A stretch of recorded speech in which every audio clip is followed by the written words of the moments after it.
السلام علیکم ورحمۃ اللہ وبرکاتہ۔ سلسلہ درس حدیث نمبر 4 حضرت انس رضی اللہ تعالی عنہ سے مروی ہے، فرماتے ہیں کہ ہم نبی کریم صلی اللہ علیہ وسلم کی خدمت میں بیٹھے ہوئے تھے کہ سامنے سے ایک جنازہ گزرا۔ حاضرین مجلس نے اس جنازے کے متعلق اپنی اچھی رائے کا اظہار کیا۔ فَأَثْنَوْا عَلَيْهِ خَيْرًا، اس کی تعریف کی کہ بڑا اچھا آدمی ہے، خوش اخلاق ہے، خوش گفتار ہے اور معاملات کا بڑا کھرا ہے، اس قسم کی تعریف کی۔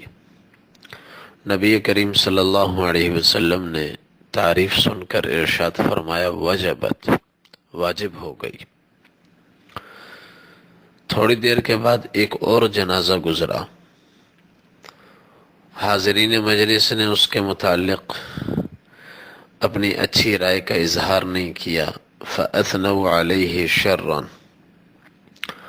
اس کو برا بھلا کہا کہ بڑا ہی بد اخلاق، سخت مزاج اور اچھا نہیں ہے۔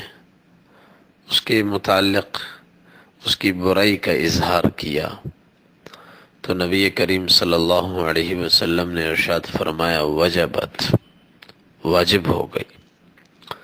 حضرت عمر رضی اللہ تعالی عنہ قریب ہی حاضر خدمت تھے۔ انہوں نے عرض کیا یا رسول اللہ ما الذی وجبت، کیا واجب ہو گئی؟ آپ صلی اللہ علیہ وسلم نے ارشاد فرمایا هذا الذي أثنيتم عليه خيرا فوجبت له الجنة وهذا الذي أثنيتم عليه شرا فوجبت له النار، کہ جس کے متعلق تم نے اچھی باتیں ذکر کی، تعریف کی، اس کے لیے جنت واجب ہو گئی، اور جس کے متعلق تم نے بری باتیں کہیں، اس کی بری اوصاف بیان کی، جہنم اس کے لیے واجب ہو گئی۔ پھر فرمایا فَأَنْتُمْ شُهَدَاءُ اللَّهِ فِي الْأَرْضِ، تم اللہ کے گواہ ہو، تمہاری گواہی اللہ کے ہاں قبول ہوتی ہے اور اسی گواہی پر اللہ تعالیٰ فیصلہ فرماتے ہیں۔ اسی کو فارسی میں کہتے ہیں آوازہ خلق نقارہ خداست، اردو میں بھی اس کی تعبیر ہے کہ آوازہ خلق کو نقارہ خدا سمجھو۔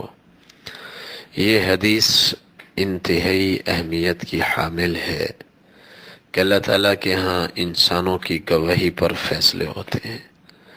ایک حدیث میں نبی کریم صلی اللہ علیہ وسلم نے ارشاد فرمایا ما من میت تصلی علیہ امت من المسلمین یبلغون 100 کلہم شفعوا له الا شفعوا، کہ جس آدمی کی 100 مسلمان نماز جنازہ پڑھ لے، سفارش کرے، اللہ تعالیٰ ان کی سفارش قبول فرماتے ہیں۔ اور ایک حدیث میں ہے کہ جس مسلمان کی وفات ہو اور 40 آدمی اس کی نماز جنازہ پڑھیں اور وہ 40 مسلمان ہوں، شرک سے پاک ہوں، چاہے دوسرے گناہ ان میں ہوں نہ ہوں، اس کے بارے میں حدیث خاموش ہے، بس اتنا ہے کہ 40 ایسے ہوں کہ ان میں شرک نہ ہو، اللہ تعالیٰ ان کی گواہی پر مرنے والے کی جنت کا فیصلہ فرما دیتے ہیں۔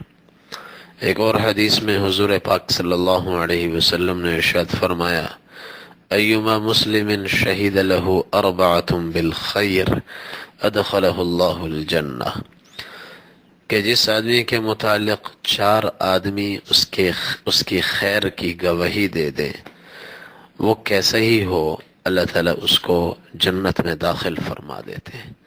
صحابہ نے عرض کیا یا رسول اللہ اگر 3 گواہی دیں؟ آپ نے فرمایا 3 کی گواہی بھی اللہ قبول فرماتے ہیں۔ صحابہ نے عرض کیا یا رسول اللہ اگر 2 آدمی گواہی دیں؟ آپ نے فرمایا 2 کی گواہی بھی اللہ تعالیٰ قبول فرماتے ہیں۔ صحابہ فرماتے ہیں ایک کے بارے میں ہم نے نہیں پوچھا، اگر پوچھتے تو شاید نبی کریم صلی اللہ علیہ وسلم ارشاد فرماتے کہ ایک کی گواہی بھی چل جائے گی۔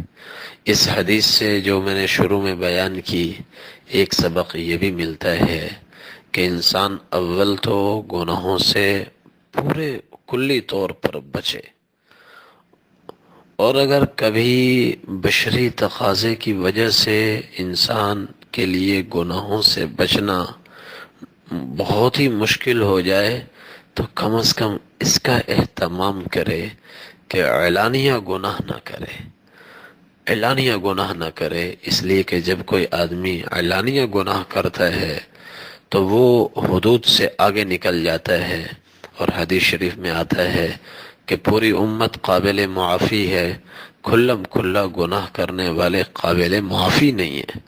کل امتی معافن الا المجاہرون، کھلم کھلا گناہ کرنے والے معافی کے قابل نہیں ہیں۔